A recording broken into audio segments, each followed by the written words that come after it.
Hey YouTube, Magnum Prime here, and I'm releasing this video today. It's one of a few I'm hoping to do as part of the Bots at Home event, which is an online convention organised by Transformers enthusiasts here in the UK in support of Mary's Meals, which is a really great charity doing great stuff around the world, helping poor communities gain access to the food that they need. Anyway, enjoy the review, enjoy the event, and here we go.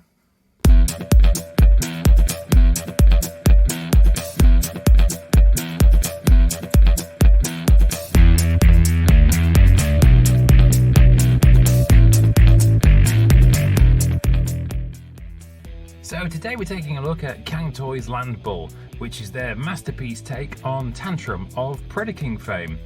Okay, here we go.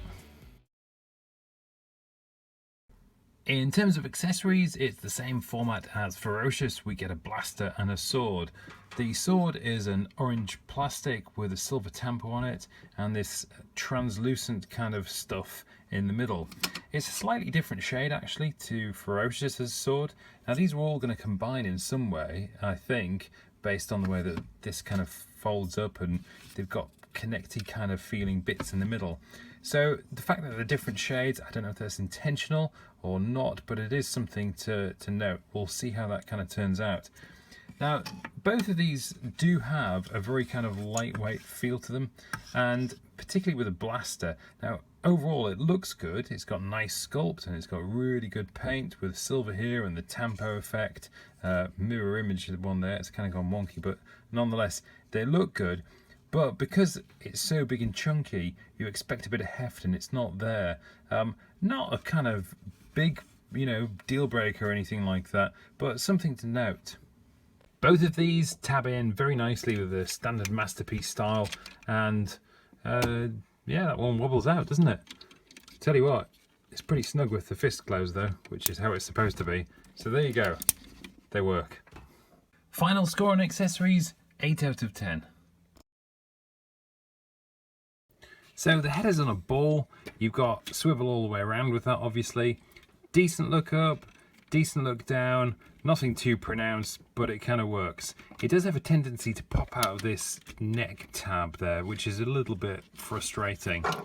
The shoulders are on a separate rotation to the main shoulder there, which is really good because you can move them out of the way and then do the stuff you want with the arms. That's pretty good. These rotate all the way around on a ratchet. They extend all the way up nearly on another ratchet. One thing to note is that the ratchets are so strong that they actually crack the plastic on the upper forearm, or bicep I should say, on both sides there. Just take note of that. For the elbows, you've got obviously bicep swivel. Now if you have it in this configuration, you only get 90 degrees, but if you turn the forearm this way, you've actually got another joint in there and you can get a full double bend there, which is good. The hands are on a swivel, obviously, like most masterpieces, and then you've got individually articulated fingers with 2 points in each, and the thumb as well. Down at the waist, you've got a full waist rotation. You've got a little bit of an ab crunch. You can extend this actually here with a transformation joint to kind of move them up further. I don't think you need to do that particularly because he's such a big, imposing bot. You've got individual hip skirts at the front. There is nothing at the back. It's very gappy looking actually around here. The legs are on a ratchet all the way out to the front and back, and also to the side as well. Ratchets everywhere, very chunky stuff. You've got the knees, which have got a little bit more than 90 degrees, and you just need to note there are actually two rotations in there. When you bring these back down, you need to line this up in this side as well in order to get them stood properly. The feet are very articulate. You've got a hinge at the back here to move back. You've got an ankle rocker as well. And also you've got the toes which move forward, which is really good.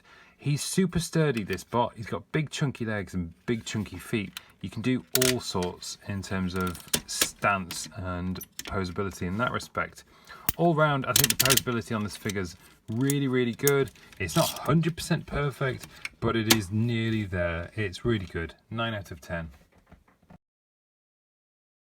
Paint-wise, where this figure's painted, it is painted beautifully. Really, really well done. It's almost like Fans Toys kind of finish. And they've kind of achieved this by picking really nice shades for the oranges and the reds in terms of plastic, and then applying like a silvery metallic flecked painted finish to the outside. I'm going to pop one of these off and show you. You can kind of see it's just a plain old orange plastic, but then they've gone to the trouble of putting this nice sheen on the outside, and it really makes it pop. Now, the thing with this figure, more so than with the Ferocious, is that there are a lot more places where they've left the kind of unpainted pieces, these dark grey plain old plastic bits. It's more noticeable. Now the colour scheme works, definitely, because it all just complements each other. I mean, you can see it looks fantastic.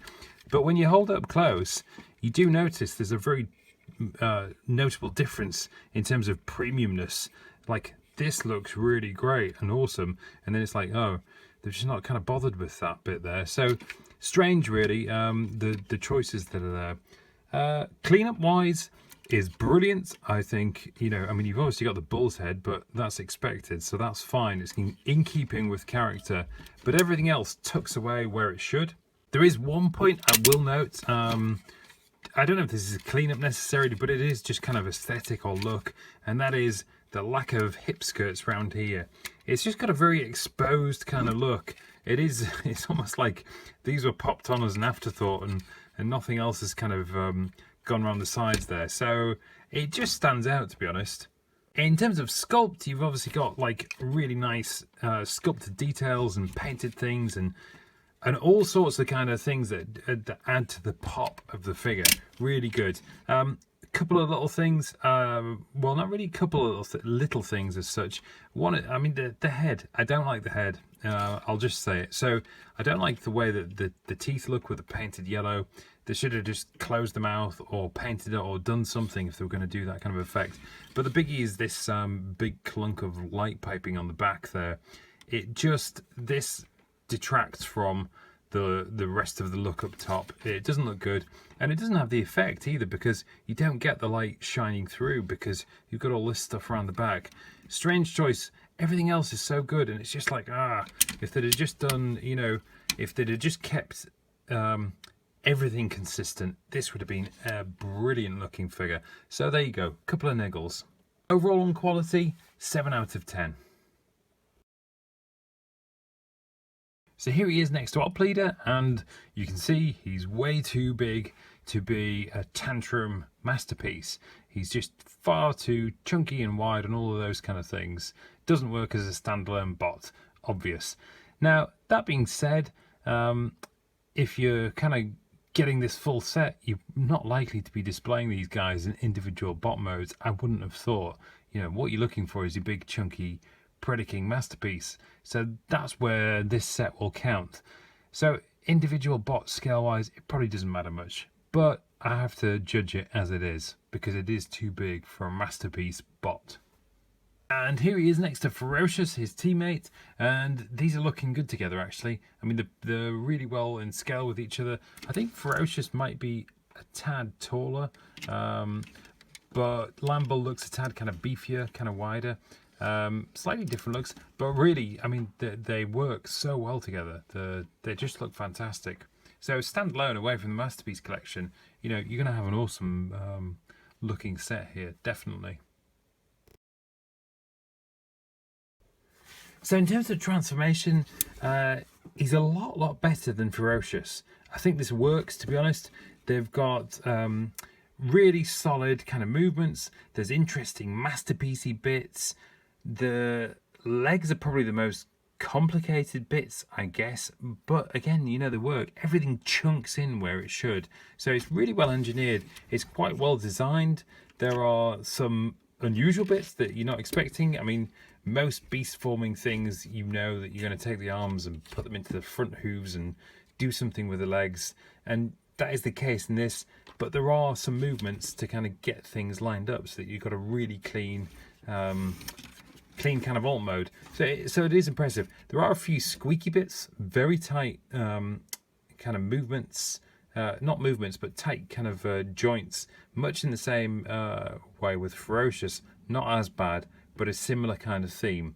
So that is a kind of little detraction there. But overall, the transformation is actually it's quite fun and it's masterpiecey, and that's good because that means it's complex and yet it's backed up by solid stuff. So overall transformation, 8 out of 10. So here we have it, alt mode, and yeah, it's a big mechanical shiny ball. But personally, I'm not a fan of beast figures anyway. When they're kind of cool, like Rampage, that works, you know. So it's kind of that kind of thing. But this is a big bricky kind of bull. But let's be fair to them. So what they've achieved is they've achieved a great looking alt mode. It's got fantastic cleanup. It's really kind of smooth all round, and it works. Do you know what I mean? So this is a big stylized IDW-esque kind of bull with tempo bits on it and all that kind of stuff. It's got the articulation that you'd expect from the animal. It moves in the right places and you can do stuff with it. It's got a mouth that opens and horns and those kind of things.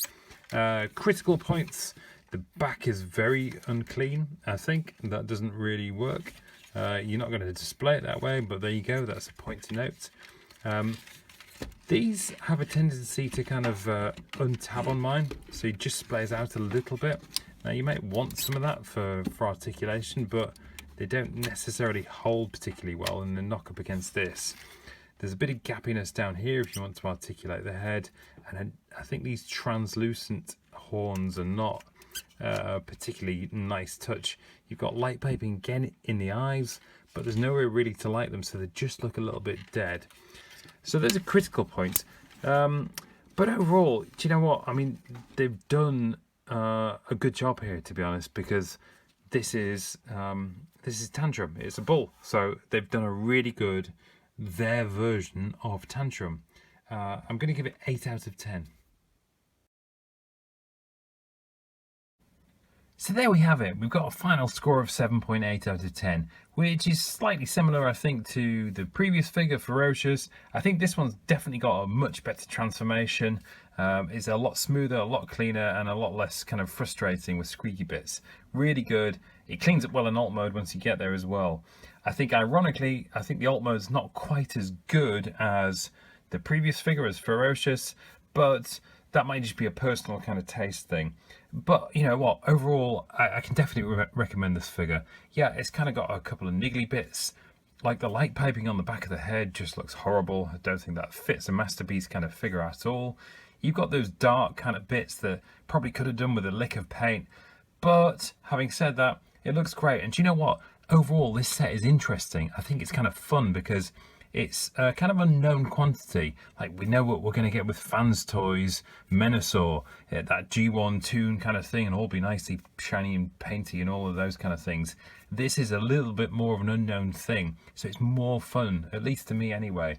And at the end of it, there will definitely be a Predaking that is huge and chunky. Whether it's wobbly and falls over, that remains to be seen, but it will be there nonetheless. Anyway, I hope you've enjoyed the review. I hope you enjoy the rest of Bots at Home. Take care and bye for now.